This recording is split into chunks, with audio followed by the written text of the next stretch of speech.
Very grateful si Daniel Padilla nang muling pumirma ng kontrata bilang kapamilya. Ang kanyang network contract signing ay binahagi ng ika-15 years niya bilang kapamilya kung saan binansagan siya ngayon bilang Supreme Idol. Hindi lang ang nanay niyang si Carla Estrada ang kasama niya sa naganap na contract signing.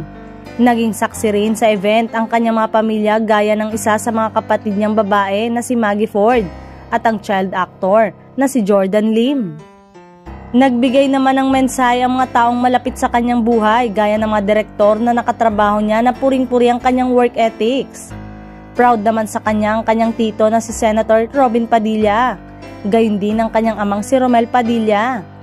Todo pasasalamat nga si DJ sa bagong chapter ng kanyang karir bilang aktor. Hindi lang ang mga taong naka-work niya sa ABS-CBN ang kanyang pinasalamatan, pati na rin ang lahat ng fan groups na sumuporta sa kanya, pero special mention niya ang Katniel fans na wala pa rin daw tatalo. Thankful naman ang mga ABS-CBN boss sa pagtupad ni DJ sa kanyang pangako na hindi niya iiwan ang kumpanya. Say nga ni ABS-CBN Chief Operating Officer for Broadcast Cory Vidanes, "Supremo but grounded, supremo but generous, supremo but compassionate. Mahal ka namin, DJ." Pinasalamatan din niya ang kanyang mga kapatid na kasama raw niyang namundok noong mga panahon na nasa gitna siya ng intriga ng hiwalayan ng dati niyang girlfriend na si Catherine Bernardo.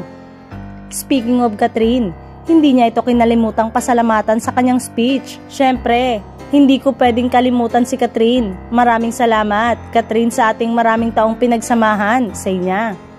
Kahit nga nahati ang fans ng Katniel Love Team, ay marami pa rin kinilig at na-touch sa naging mensahe ni DJ sa babaeng minahal niya for 11 years.